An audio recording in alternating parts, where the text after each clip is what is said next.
오늘은 요한복음 6장 1절부터 29절의 말씀을 살펴보도록 하시겠습니다.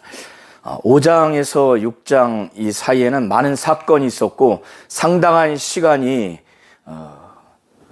흘렀습니다. 그 후에 예수께서는 디베랴의 갈릴리 바다, 그러니까 이 의미는 원어로 보면 디베랴 바다 곧 갈릴리 바다 이렇게 생각하시면 될 것 같습니다. 당시에 갈릴리 바다, 그러니까 원래는 호수인데 워낙 크다 보니까 바다로 그렇게 일컬어집니다. 폭이 15m 정도 되는 것도 있고 길이가 25m 상당 이르는 그러한 호수이기 때문에 바다라고 이렇게 일컫습니다. 예수께서는 디베랴의 갈릴리 바다를 배를 타고 건너 가셨는데 그 과정에서 많은 사람들이 예수와 그 제자들이 벳세다 지역으로 가는 것을 이미 알아서 도보로 해서 빨리 달려왔습니다. 그 인원이 얼마나 많은가 하면은 남자만 5,000명입니다.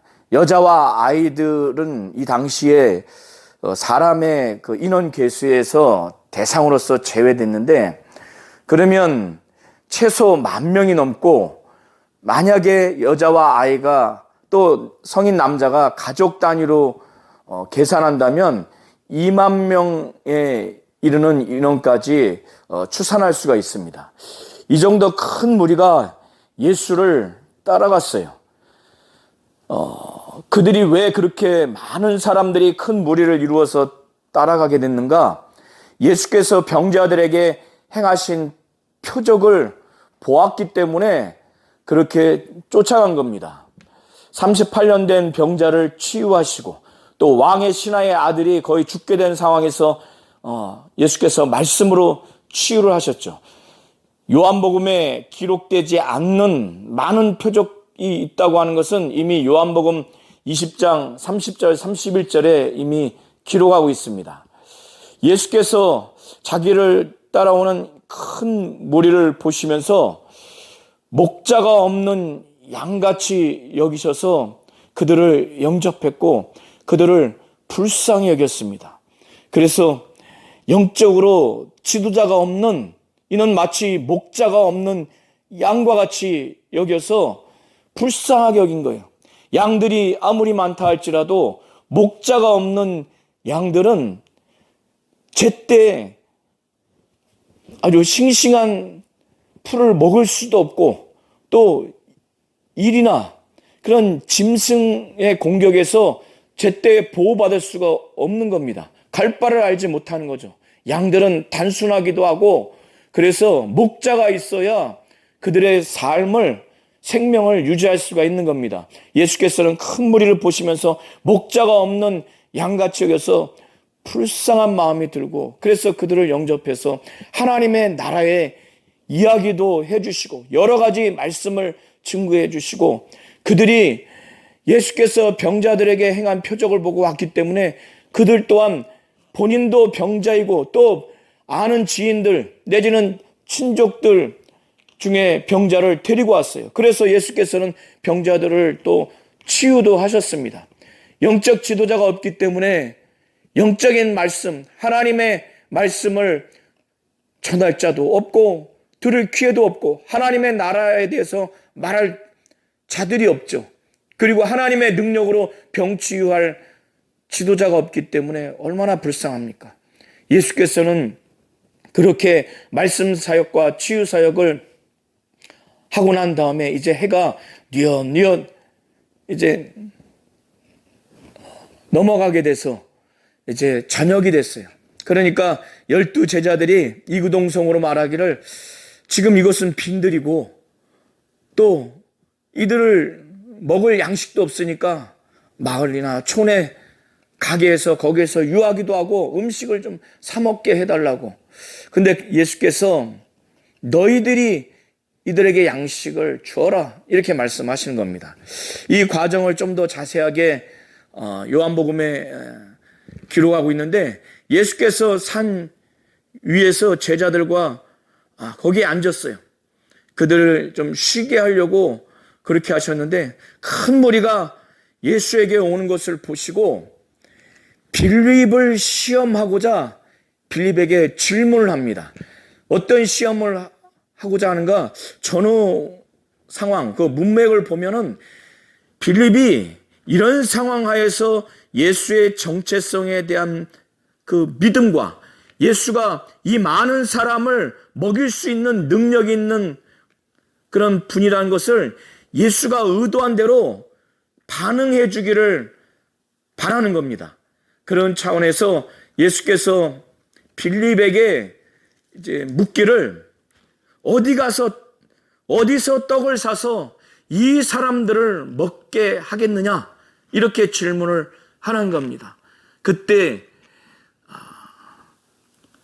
빌립은 이성적이고 객관적이고 세상적인 합리적인 사고로 이렇게 많은 사람들을 먹이려면 떡을 아무리 한 사람 한 사람에게 각각 조그만 양으로 그들에게 받게 한다 할지라도 최소한 200데나리온의 떡이 부족하다. 최소한 200데나리온의 떡 이상이 있어야 된다고 이렇게 답변한 겁니다. 이 당시에 한 데나리온은 노동자의 하루 품삯 정도 되는데 오늘날 기준으로 한다면 노동자가 하루 10만 원이라고 했을 때 200데나리온이라고 하면 2천만 원 정도의 떡이 있어야 된다는 겁니다. 우리나라는 떡이지만 유대 사회에서 또 이 원어에는 빵으로 그렇게 생각하시면 됩니다.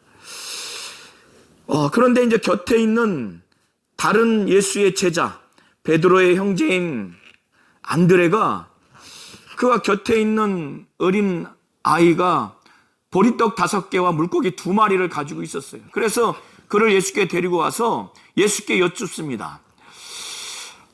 이 아이가 보리떡 5개와 물고기 2마리, 여기서의 물고기는 소금에 절인 물고기입니다. 2마리가 있는데 이것이 이 사람들에게 어찌 되겠습니까? 이 빌립은 이 적은 양이 이 많은 사람들에게 얼마나 되겠습니까? 이거 뭐 전혀 이 수많은 사람들을 어떻게 이 5개의 보리떡과 2마리 물고기로 뭐 줄 수 없다는 차원에서 말씀을 한 거죠. 오늘 요한복음 6장 1절부터 15절까지의 내용은 마태복음 14장, 마가복음 6장, 누가복음 9장에도 각각 기록되어 있습니다. 사복음서에 다 이것을 기록하고 있는데 그만큼 중요한 표적이죠. 그래서 제가 요한복음에만 기록되지 않는 다른 공간복음서에도 기록된 것을 제가 종합해서 이렇게 설명을 하도록 하겠습니다. 예수께서는 제자들에게 이 많은 무리들을 50명씩 때를 져서 앉도록 그렇게 시킵니다. 그래서 50명 내지는 100명씩 이렇게 쭉 앉도록 그렇게 지도를 했어요. 앉고 나서 보니까 성인 남자만 5,000명이에요. 그러니까 여자와 아이를 성인이 되지 않는 어린 아이를 제외한 인원입니다. 그때 예수께서 보리떡 5개와 물고기 2마리를 들고 하늘을 향해서 하나님 아버지께 축사하신 거예요. 여기서 축사했다고 하는 것은 이 음식을 대상으로 축복한 것이 아니라 하나님 아버지께 감사하는 기도를 한 겁니다. 이것은 유대인들의 관습이에요. 그렇게 축사하고 난 다음에 제자들에게 보리떡과 물고기를 각각 나눠서 많은 무리에게 나눠주도록 그렇게 했습니다. 자, 이 광경을 제자들도 체험했고 이 많은 무리들도 체험을 하는 지금 현장입니다. 이렇게 최소한 10,000명, 많게는 20,000명에 이르는 이 인원이 보리떡을 먹고 물고기를 먹을 수 있는 양이라면 어마어마한 이 음식을 배달하는 창고를 보거나 그 짐꾸러미를 이동하는 것을 봐야 가능한 건데, 무리들도 그걸 본 적도 없고 이 제자들도 그걸 보지 못했습니다. 그런데 예수로부터 끊임없이 나와요. 그래서 바구니에 담아서 계속 나눠줍니다. 그들이 원하는 만큼 배부르게 먹었어요. 그러니까 이 체험은 무리들도 충격적이고 잊을 수 없는, 아주 각인될 수밖에 없는 체험입니다. 제자들도 마찬가지예요. 본인들이 직접 이거를 나눠줬기 때문에. 그리고 예수께서 이제는 배부르고 난 다음에 그들의 표정과 그들의 얼굴빛을 보니까 이제 배부르다고 하는 것을 훤히 알 수 있죠. 그래서 배불리 먹고 난 다음에 제자들 향해서 남은 조각이 없도록 그걸 다 거둬들여라. 그러니까 버려지지 않도록. 그래서 거두어들인 게 보리떡과 물고기가 12바구니에 가득 찼습니다. 이렇게 예수로부터 어마어마한 놀라운 표적을 경험한 무리들은 모세가 신명기 18장 15절부터 18절을 통해서 하나님이 예언하게 하신 바대로 모세와 같은 선지자가 나중에 나올 것이라고 하는 그 내용이죠. 신명기 18장 15절부터 18절 중에서 제가 15절과 18절만 읽도록 하겠습니다. 내 하나님 여호와께서 너희 가운데 내 형제 중에서 너를 위하여 나와 같은 선지자 하나를 일으키시리니 너희는 그의 말을 들을지니라. 이게 15절입니다. 18절은 내가 그들의 형제 중에서 너와 같은 선지자 하나를 그들을 위하여 일으키고 내 말을 그 입에 두리니 내가 그에게 명령하는 것을 그가 무리에게 다 말하리라. 그러니까 모세와 같은 선지자가 나중에 나올 것이다. 이것은 메시아 그리스도를 예언하는 것인데 이건 예수를 두고 예언한 겁니다. 그러니까 이 유대인들은, 이 무리들은 모세가 예언한 그 선지자에 대한 내용을 알고 있었습니다. 그래서 이렇게 많은 무리들을 보리떡 5개와 물고기 2마리로 배불리 먹고 남길 정도의 표적을 일으킨 이 예수 선생을 볼 때 이분은 참으로 세상에 오시는 그 선지자다. 그들 사이에 이 표적을 경험하고 나서 이렇게 말합니다. 그러면서 그들이 이제 어떤 마음의 결정을 합니다. 이분을 이스라엘의 임금 삼기 위해서 붙잡아 놔야 되겠다. 그래서 이스라엘의 임금을 삼아야 되겠다. 왕 삼아야 되겠다. 이렇게 한 겁니다. 예수가 이거를 당연히 모를 리가 없죠. 그런데 아직 예수는 하나님 아버지의 때가 아니기 때문에 유대 사회에서 특히 유대 종교 지도자들과 갈등과 대립을 유발시킬 이유가 없습니다. 하나님의 뜻대로 하나님의 정하신 때에 그렇게 하는 것이죠. 이 당시에 로마 제국이 이스라엘 민족을 식민 통치하고 있고, 그리고 각 유대 지역을 여러 지역으로 분할을 해서 관할하는 그 통치자가 있었습니다. 이 갈릴리 지역은 헤롯 안디바죠. 이렇게 이 무리들은 예수를 자신들의 임금 왕으로 삼아서 독립적인 그 이스라엘 민족을 독립 국가로 이렇게 하기 위해서 예수를 왕으로 삼은 겁니다. 예수는 그걸 아시기 때문에 산으로 올라가려고 한 거고, 제자들도 이런 좋지 못한 정치적인 메시아, 군사적인 메시아로서 그들이 신명기 18장 15절부터 18절을 잘못 해석하고 적용하는 것에 대해서 매우 경계하고 우려하기 때문에 제자들을 빨리 배를 태워서 건너편 가버나움으로 보내려고 합니다. 물론 그 과정에서 물 위로 걷는 예수 자신의 신적인 정체성을 드러내는 것이 더 본질적이지만, 지금 이 제자들이 이 다수의 무리들에게 지금 에워싸여서 예수의 정체성을 단순히 정치적이고 군사적인 메시아, 세상 나라 측면에서 로마 제국 하에서 식민 통치받은 이스라엘 민족을 독립시키는 세상 임금 왕으로서 오해할 수 있고 악 영향을 받을 수 있기 때문에, 그리고 이 다수에 의해서 제자들이 좌지우지 당할 수 있기 때문에 재촉해서 그들로 하여금 배를 타고 바다를 건너서 가버나움으로 보내려고 한 겁니다. 그래서 예수께서는 자신이 무리들을 보내는 동안, 그들을 흩어 보내는 동안 제자들을 빨리 배를 타고 바다를 건너서 가버나움으로 가도록 그렇게 조치를 취합니다.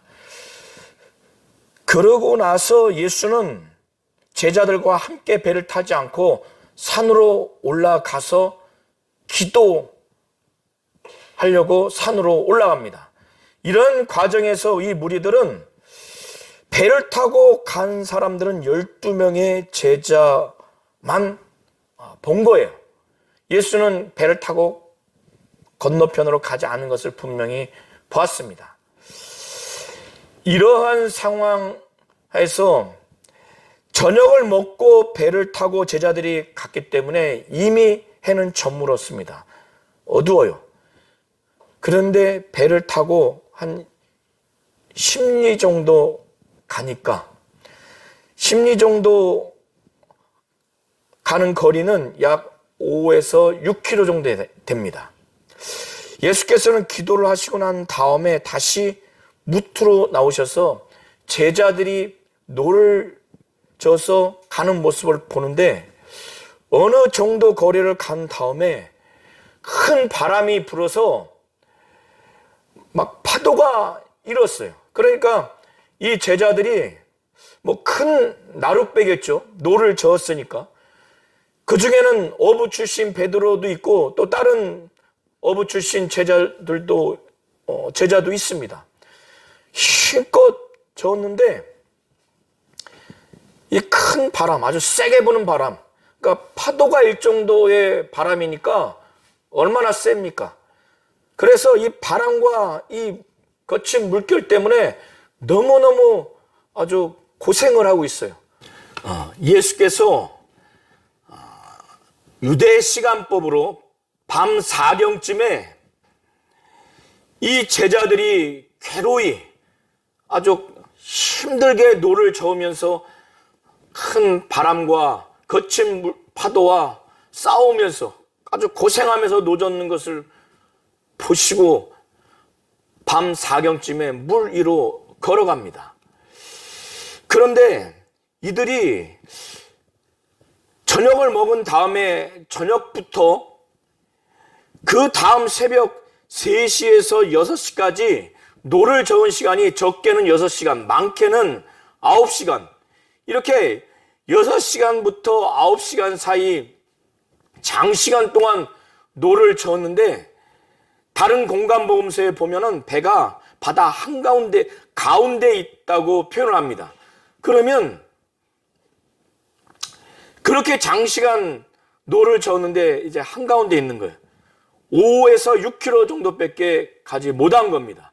그런데 예수께서는 짧은 시간에 빠르게 바다 위를 걸어가셔서 그들의 눈앞에 보이게 된 겁니다.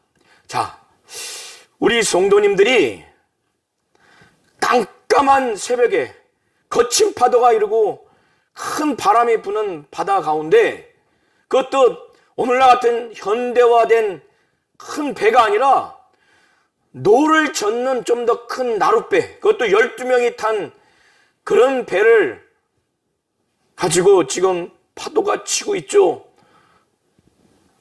바람은 많이 불죠.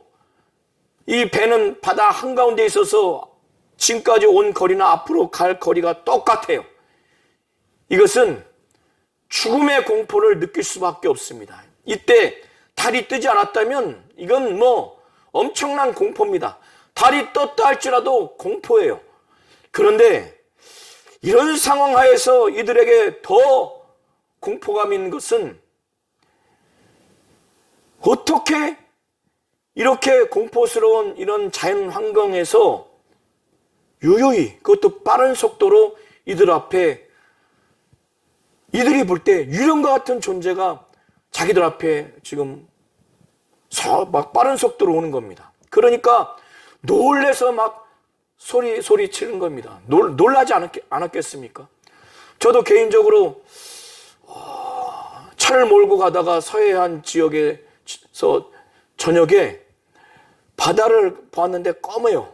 순간 그 위협을 느낍니다. 그 두려움을 느껴요. 그러나 이들은 굉장한 두려움과 공포예요. 죽음의 공포. 거기에서 빠른 속도로 누군지 알아볼 수 없는 존재가 왔을 때 이들은 모두가 다 유령으로 생각한 거예요. 너무너무 공포스럽고 이것이 대단히 심각하니까 예수께서는 그들의 그 두려움, 소리 지르면서 두려워하는 그들을 안정시키기 위해서 아주 신속하게 나니 두려워하지 마라. 그래서 그 헬라어 원어의 의미가 나니라는 표현이 에고 에임입니다. 이것은 다수의 주석가들은 하나님 자신을 표현하는 그 말로 그렇게 해석을 하고, 소수의 주석가는 그냥 예수 자신을 일컫는 말이다 이렇게 표현을 합니다. 그래서 다수의 주석가와 소수의 주석가가 이 해석의 차이가 있지만, 요한복음 6장 더 넓게는 요한복음 전체에서 표적을 일으키는 그 목적은 예수가 하나님의 아들 그리스도, 이것을 믿게 하기 위함이고, 그리고 믿고 예수의 이름을 힘입어서 생명을 얻게 하기 위한 것이 하나의 목적입니다. 그러니까 표적은 예수가 누군가, 예수의 정체성을 알게 하기 위한 것입니다. 그래서 물 위로 걷는 이 표적은 당연히 물 위를 걷는 존재는 인간이 아니죠. 신적 존재입니다. 바로 하나님이시라는 거예요. 그래서 욥기 9장 8절에는 욥이 이렇게 표현을 합니다. 욥기 9장 8절에 여기서의 그는 하나님을 말합니다. 홀로 하늘을 펴시며, 그러니까 홀로 하늘을 펴시는 존재가 하나님이시라는 거예요. 하나님이 그런 일을 하신다는 것이고, 또 바다 물결을 밟으신다는 겁니다. 하나님이 바다 물결을 밟으신다는 거예요. 홀로 하늘을 펴고 바다 물결을 밟는 존재는 하나님이라는 그런 의미가 담겨 있는 거예요. 그래서 예수께서 물 위로 걸으신 것은 그 표적에 담겨 있는 의미, 이거를 제자들에게 알게 하고자 하는 목적은 예수 자신이 하나님이시라는 것, 하나님의 아들이라고 하는 신적 정체성을 이들에게 알게 하기 위해서 이것을 보여준 겁니다. 제자들과 배를 타고 올 수 있음에도 불구하고 이런 거친 파도, 거친 바람이 부는 상황 하에서 이 바다 위를 걷는 것은 바로 그의 신적 정체성을 나타내는 장면입니다. 그때 베드로가 예수를 향해서 주님이시라면 나를 물 위로 오라오소서. 그때 예수께서 오라! 이렇게 해서 베드로가 참 어떤 생각으로 그렇게 했는지 모르지만 참 다른 사람이 할 수 없는 과감한 믿음의 행동을 합니다. 그래서 바로 물 위로 걷습니다. 주님과 같이. 그런데 바람이 너무 무서운 거예요. 그러니까 순간 빠져들어갑니다. 얼마나 두렵겠어요. 빠져들어가는 즉시 주여 구원하소서. 예수께서 바로 손을 잡아서 거기서 끌어올립니다. 그리고 난 다음에 믿음이 작은 자여 왜 의심하였느냐. 믿음이 없음을, 예수의 향한 그 말씀에 대한 믿음, 예수 자신에 대한 믿음이 순간 정말 무너지는 그 베드로를 향해서 책망한 겁니다. 그리고 난 후에 예수께서 베드로와 함께 배 위에 올라갔어요. 올라가니까 이들이 아주 두려워했습니다. 그 누가복음에 그렇게 기록하고 있어요. 이들이 왜 놀랬는가? 그들이 놀랬어요. 왜 놀랬는가? 떡을 뗀 그 일, 빈들에서 많은 무리에게 먹이던 그것을 깨닫지 못하고 마음이 둔해졌기 때문에, 오병이어를 통해서 많은 사람을 먹인 그 놀라운 사건은 단순히 그들을 배불리게 하기 위해서 단순히 놀라운 사건을 일으킨 것이 아니라 표적을 일으킨 겁니다.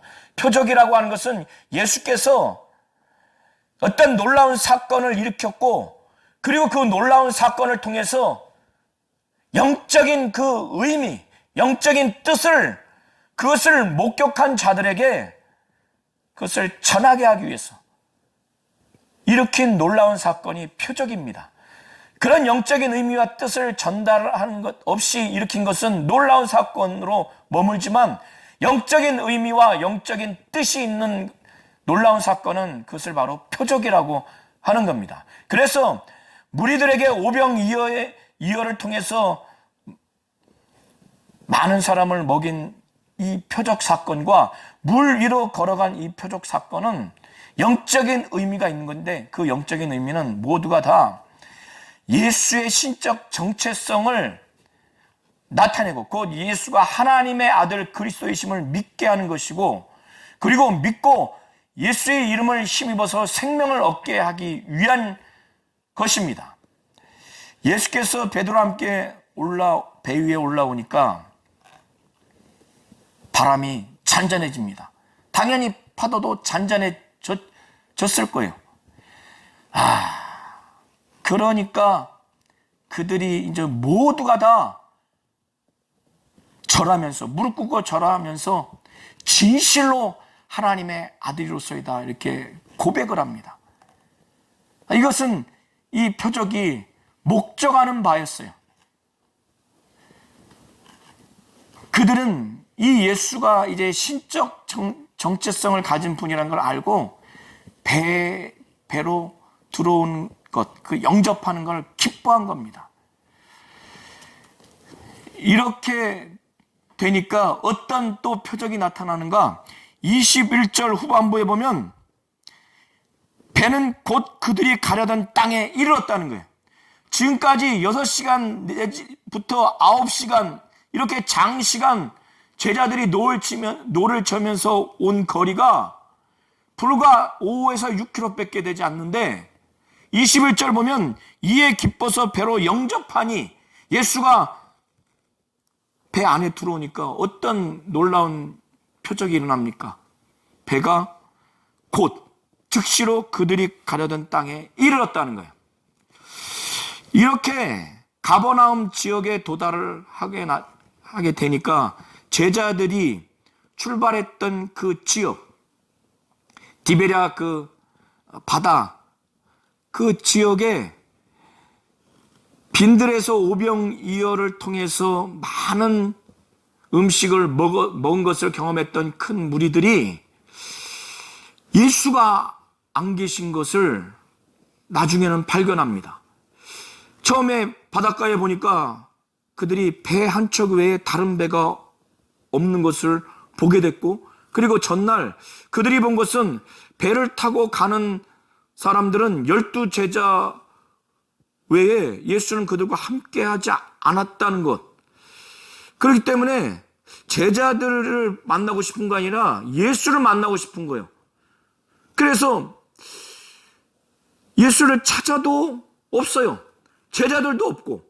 그런데 처음에 배 한 척만 그 바닷가에 있다가 나중에 디베랴 그 바닷가에서 다른 배들이 바람에 떠내려 왔는지 누가 이동시켰는지 이제 배들이 예수께서 축사하시고 떡을 여러 사람이 먹던 곳으로 그 배가 이동됩니다. 그러니까 그들이 배를 타고 이제 그들이 가고자 하는 목적지, 제자들과 예수님이 계시던 그곳으로 배를 타고 건너갑니다. 건너가서 수소문을 했겠죠. 그래서 예수를 만납니다. 그러면서 예수에게 어떻게 여기 오셨습니까? 방법을 묻지 않고 언제 여기에 오셨는지 그걸 물어요. 언제 여기로 오셨습니까?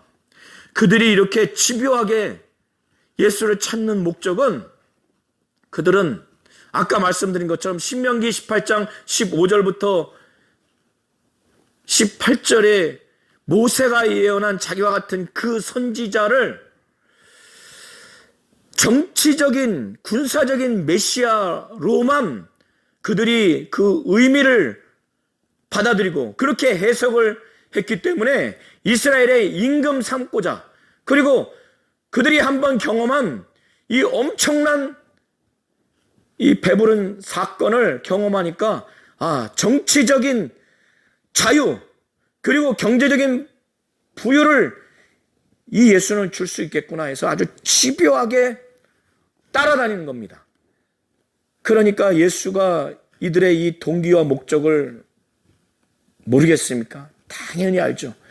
그래서 이들이 이렇게 묻는 질문에 예수께서 아주 책망을 하세요. 그것이 26절인데 그들에게 말하기를 내가 진실로 진실로 너에게 이르노니, 여기서 예수께서 사복음서에서 진실로 진실로 이렇게까지 말씀하시면서 하고자 한 그 내용은 매우 진중하고 매우 신중하고 아주 사실이기 때문에 이것을 절대적으로 받아들여야 한다는 내용을 표현하실 때 이렇게 표현을 하는 겁니다. 그래서 내가 진실로 진실로 너에게 이르노니 너희가 나를 찾는 것은 표적을 본 까닭이 아니라 떡을 먹고 배부른 까닭이다. 그러니까 예수께서 표적을 본 까닭이 아니라고 한 것은 눈으로 외형적으로 오병이어를 가지고 많은 사람을 먹인 사건을 보지 못했다고 하는 것이 아닙니다. 눈에 보이는 외형적인 그 놀라운 사건은 봤어요.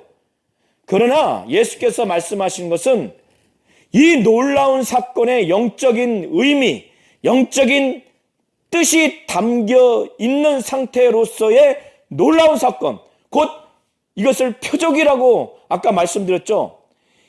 이런 차원에서의 표적을 그들은 보지 못했다는 거예요.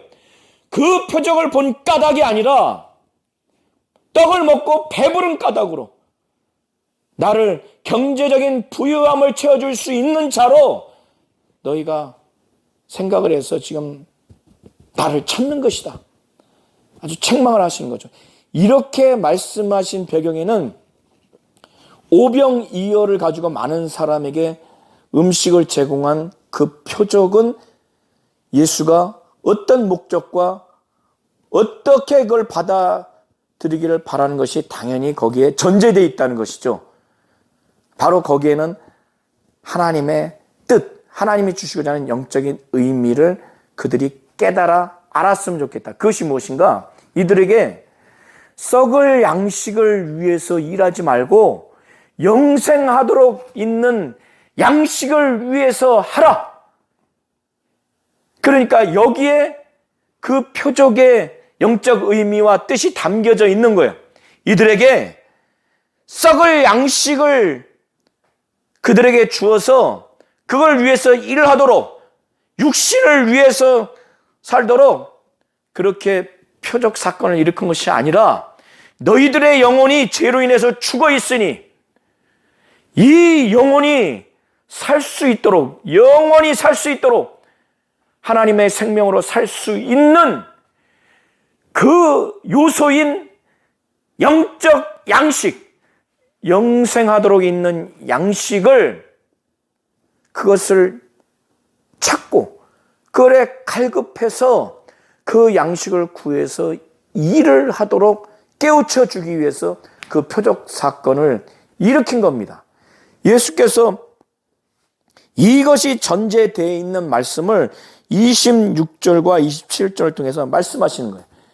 이 양식은 인자가 너희에게 주리니, 이 인자는 아버지 하나님께서 인치신 자라는 거예요. 이 양식, 영혼을 살리는 영생하도록 있는 이 양식은 인자가 준다는 거예요. 이 양식은 30절 이하부터 6장 전체를 보면 예수 자신의 살을 두고 말하는 겁니다. 내 살은 참된 양식이라고. 나는 하나님 아버지로부터 보냄을 받은, 하늘로부터 하나님이 보내신 생명의 떡이라고 말씀을 하세요. 모세가 광야에서 하나님으로부터 쓰임받아서 하루 먹는 육체의 양식인 만나와 전혀 다른 거예요. 그건 먹어도 육체는 죽지만 하나님이 하늘에서 내리신 생명의 떡, 예수의 이 육체, 이것은 영혼을 영원토록 살게 하는 그 양식이라고 말하는 거예요. 그래서 예수만이 줄 수 있는 양식이라는 거예요. 인자가 이 양식을 주는데 이 영원한 생명, 영생하도록 있는 양식을 주는 존재로서 이 인자는 하나님이 확실히 보증하신다는 거예요. 확실히 인증하는 그런 존재라는 차원에서 이 인자는 아버지 하나님께서 인치신 자다, 이렇게 말씀하는 겁니다. 예수께서 이 말씀하니까 무리들이 하나님의 일을 해야 영생하도록 있는 양식을 얻는가 보다, 이렇게 생각을 해서 예수께 이들이 또 묻기를 어떻게 하여야 하나님의 일을 하오리까, 이렇게 묻습니다. 어떻게 하여야 하나님의 일을 하오리까? 그러니까 아직도 깨닫지 못하는 거죠. 여기서 하나님의 일이라고 하는 것은 조금 후에 예수께서 하나님의 일이라고 언급하신 하나님의 일은 하나님이 하시는 일을 말하는 것이 아니라 하나님이 인간에게 요구하시는 일, 하나님이 인간에게 원하시는 일을 두고 하나님의 일이라고 하는 겁니다. 그래서 예수께서는 하나님의 일을 어떻게 해야, 하나님이 원하시고 하나님이 바라시는 것은 몸으로 어떻게 하는 일이 아니라 하나님이 원하시고 하나님이 바라시는 일, 바로 하나님의 일은 하나님이 보내신 자, 바로 하나님의 아들이요 하나님이신 인자이신 예수를 믿는 것이 하나님의 일이다. 그래서 이런 하나님의 일을 해야, 곧 하나님이 보내신 자를 믿어야 영생하는 것이고, 이 예수를 믿는 대상으로서의 이 예수가 바로 참된 양식이라는 것을 지금 예수께서는 염두에 두고 말씀하시는 겁니다. 하나님이 보내신 자를 믿는 것은 순간만, 일시적인 그 찰나를 두고 예수를 믿는 것을 두고 말하는 것이 아니라 하나님이 보내신 예수를 하나님이요 하나님의 아들이요 메시아요 그리스도라고 하는 것을 믿고 영원토록 순종하는 것을 포함하는 것을 두고 하나님이 보내신 자를 믿는 것이라는 것을 우리 성도님들이 아셔야 됩니다. 이렇게 구약의 하나님께서는 모세를 통해서 애굽에서 가나안으로 출애굽할 때 홍해를 건너게 하셨습니다. 건넌 후에 광야에서 40년 동안 만나를 매일과 같이 주셔서 먹게 했어요. 이것이 하나님이 하신 일입니다. 하나님만 하실 수 있는 일입니다. 그런데 지금 예수가 신적 정체성을 나타내는 장면이에요. 하나님이고 하나님의 아들이라고 하는 자신의 신적 정체성을 나타내기를 오병이어를 가지고 이렇게 어마어마하게 많은 사람들을 먹인 사건, 하나님으로서 하나님의 아들로서 할 수 있는 사건입니다. 그리고 이렇게 거친 바람과 파도를 지금 어려운 환경에서 물결이를 걷고 바람과 파도를 잠잠케 하는 것은 하나님이요 하나님의 아들로서 예수만이 할 수 있다는 것을 보여준 것입니다. 이렇게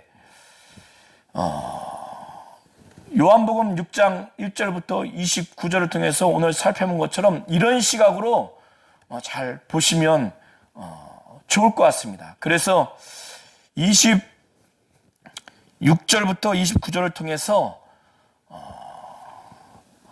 예수께서 말씀하신 것처럼 썩을 양식을 위해서 일하지 말고 영생하도록 있는 양식을 위해서 일할 수 있도록, 이 영생하도록 있는 양식은 하나님이 하늘에서 내려온 생명의 떡인 예수 자신의 육체를 두고 말하는 겁니다. 우리 인간의 죄를 짊어지시고 저주를 담당하시기 위해서 십자가에 못 박혀 자기의 육체가 찔림을 당하고 피 흘림을 당해서 죽으시고, 그가 하나님이고 하나님의 아들이기에 의인이기에 살아나셨습니다.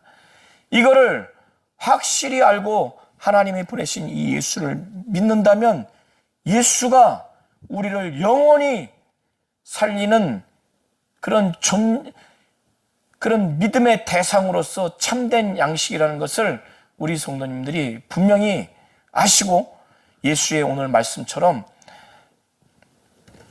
하나님의 일은 하나님이 보내신 자, 바로 예수를 믿고 그 믿음 바대로 순종하는, 바로 온전한 믿음을 갖는 것이 하나님이 인간에게 요구하시는, 원하시는 일이라는 것, 바로 하나님의 일이라는 걸 우리 모든 성도님들이 오늘 요한복음 6장 1절부터 29절을 통해서 분명히 하시고 온전한 신앙생활을 하셨으면 좋겠습니다.